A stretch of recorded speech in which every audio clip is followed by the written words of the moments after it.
8 de la tarde, hora central europea, es el momento de nuestro repaso por la actualidad internacional. Y, por cierto, Donald Trump le ha vuelto a dar cizaña a Jerome Powell, pero enseguida lo comentamos. Pero es bastante gracioso porque además ha compartido una captura de pantalla en la que él directamente de su rotulador, del mítico rotulador, pues ha escrito y le ha dicho, bueno, que es el señor Mr. Too Late, demasiado tarde, pero enseguida lo comentamos. Mientras tanto, Israel, empezando en clave geopolítica, podría suavizar su posición para alcanzar un acuerdo sobre rehenes. Javier Ruiz. Sí, aunque Israel podría considerar un acuerdo que también sería aceptable para Hamás, no está dispuesto a aceptar el acuerdo del alto al fuego como preludio a un acuerdo permanente y al fin del conflicto. Si bien Israel no estaría dispuesto a dar garantías a Hamás de que la guerra terminará, está dispuesto a ser flexible en las negociaciones, según informaron funcionarios israelíes anónimos. Queremos intentar llegar a un acuerdo lo antes posible, pero si a finales de esta semana vemos que no hay nadie con quien hablar, ampliaremos la operación terrestre. Esto ha advertido el funcionario, añadiendo que la ciudad de Gaza se convertirá en polvo a menos que liberen a los rehenes. Por cierto, que Donald Trump niega haber hecho ofertas a Irán o haber participado en conversaciones después de los ataques de Estados Unidos hace semana y poco a las instalaciones nucleares iraníes.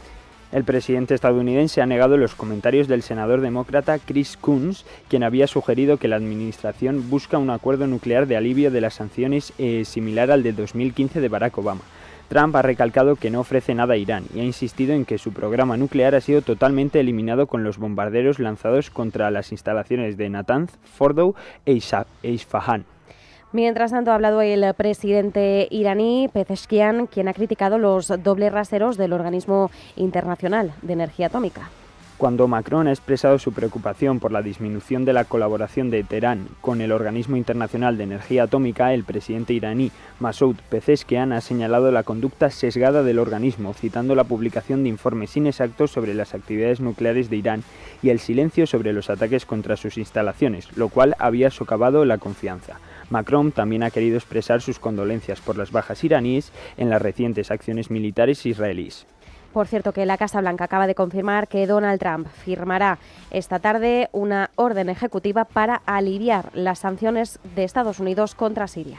Trump firmará hoy una orden ejecutiva relacionada con la flexibilización de las sanciones contra Siria. Este movimiento por parte de Estados Unidos se produce tras una serie de informes que indican que el presidente sirio Ahmed al-Sharaa está en conversaciones con Israel para normalizar las relaciones diplomáticas entre ambos países. Y de hecho, la secretaria de prensa de la Casa Blanca, Caroline Leavitt, ha hablado hace apenas unos instantes sobre esta cuestión. He dicho que es un esfuerzo para promover el camino hacia la estabilidad para Siria y para traer la paz en la región. Por cierto, que también acabamos de conocer que Estados Unidos mantendrá conversaciones preliminares sobre el acuerdo entre Israel y Siria. Según un informe que cita la agencia Axios, uno de los objetivos de las conversaciones es allanar el camino para futuras iniciativas diplomáticas mediante la reducción de las tensiones entre ambos países, entre Israel y Siria, y la revisión de acuerdos de seguridad en la frontera inestable entre ambos países. Mientras la secretaria de prensa de la Casa Blanca, como decíamos, daba visto bueno, decía que efectivamente que se confirmaba el hecho de que finalizaba el programa de sanciones de Estados Unidos hacia Siria. Si miramos a otro frente geopolítico, Rusia y Ucrania, el Kremlin ha dicho que espera que las noticias sobre futuras conversaciones con Ucrania lleguen pronto. Ambas partes mantuvieron su última reunión directa en Estambul el pasado 2 de junio, tras la cual intercambiaron prisioneros.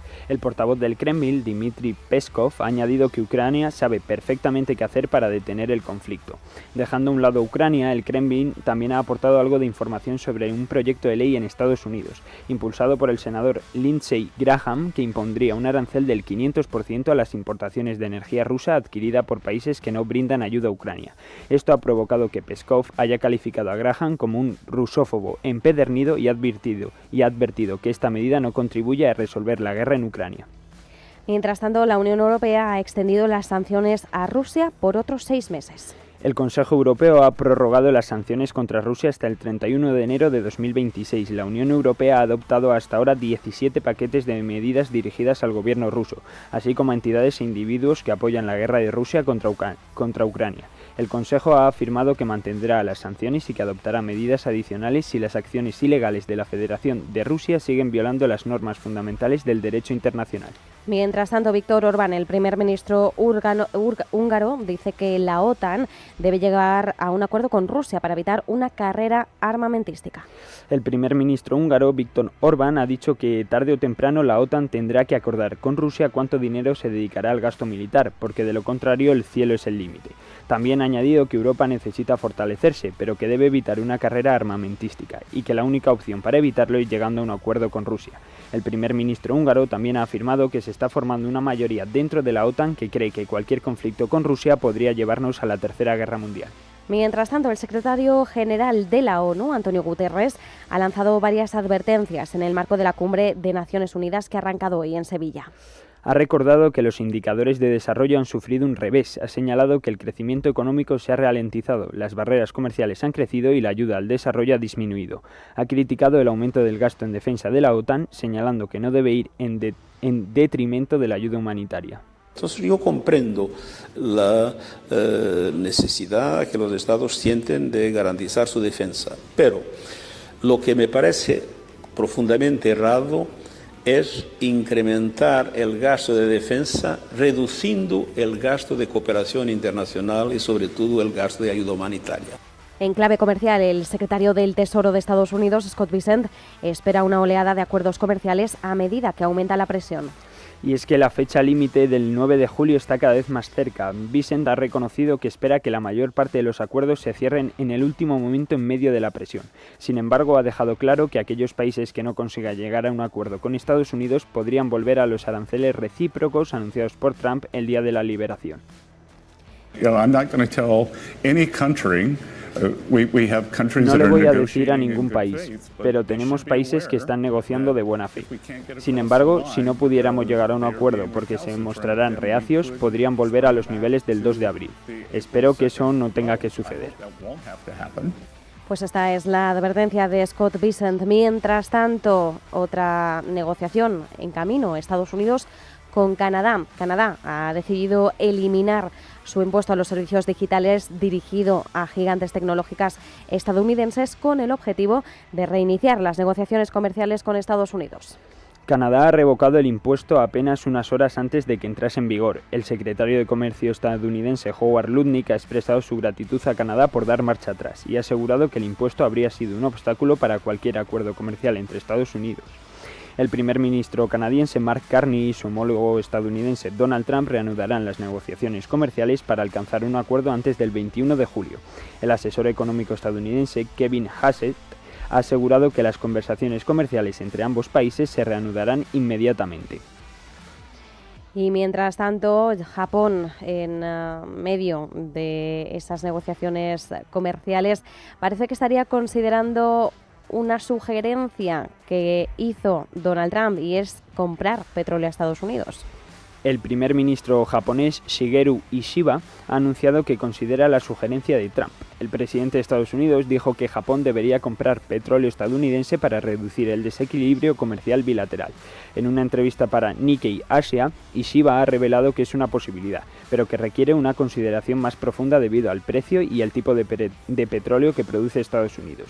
Ishiba también ha señalado las diferencias entre el petróleo y el gas natural y ha afirmado que tomar una decisión así no es fácil. Trump ha pedido a Japón y Corea del Sur, entre otros países, que inviertan en yacimientos de gas natural en Alaska. En clave de política nacional en Estados Unidos, bueno, por un lado seguimos pendientes de cualquier tipo de avance respecto al plan fiscal de Trump. Sabemos que estas horas son cruciales para los republicanos que están trabajando a contrarreloj para aprobar ese gran y hermoso proyecto de ley del presidente estadounidense. fecha límite impuesta por el propio presidente es el 4 de julio, festivo nacional.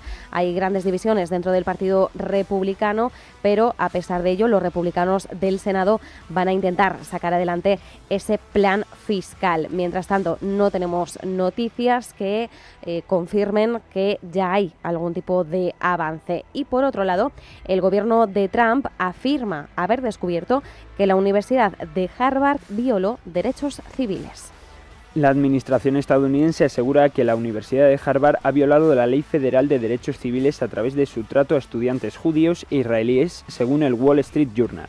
En una carta dirigida al presidente de Harvard, el gobierno de Estados Unidos advierte de que si no se implementan los cambios adecuados de inmediato, se perderán todos los recursos financieros federales. Harvard aún no se ha pronunciado al respecto.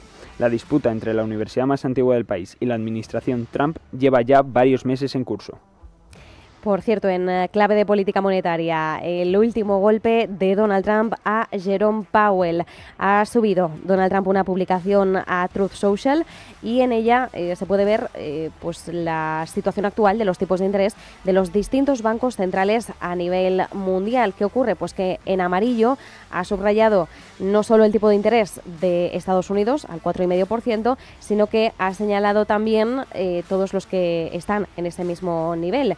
Y bueno, pues tenemos a Guinea Ecuatorial, tenemos a Gabón, tenemos a Guatemala, tenemos a Israel, las Islas de Mauricio, Noruega, la República del Congo, Vietnam y Donald Trump en este papel ha escrito con su habitual rotulador negro con el que firma todos los proyectos de ley, dice Jerome, como siempre, como es habitual, vas demasiado tarde. Tú le has costado a los Estados Unidos de América una fortuna y lo sigues haciendo. Deberías bajar los tipos de interés. Y dice que cientos de billones, bueno, cientos de miles de millones de dólares se están perdiendo. Dice, no hay inflación, baja los tipos de interés. Y en su publicación dice Jerome, too late, es decir, demasiado tarde, Powell y toda su junta directiva deberían avergonzarse de haber permitido que esto le suceda a Estados Unidos.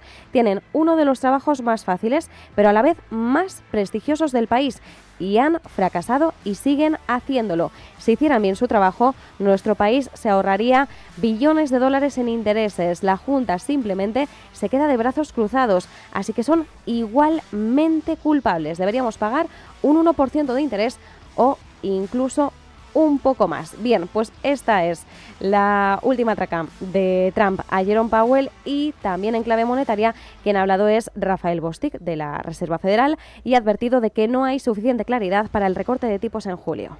El presidente de la Fed de Atlanta ha señalado que el Banco Central solo tendrá un dato más de inflación antes de su reunión de política monetaria de julio y que la falta de datos hace improbable que se produzca un recorte de tipos de interés.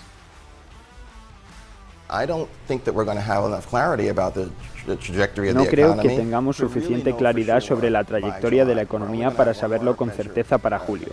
Solo tendremos una medida más de inflación.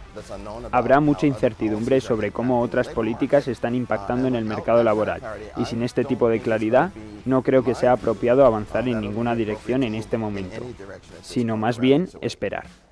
Bostic ha enfatizado en que la Reserva Federal también está examinando otros informes, incluyendo las reacciones de empresas y consumidores a los aranceles.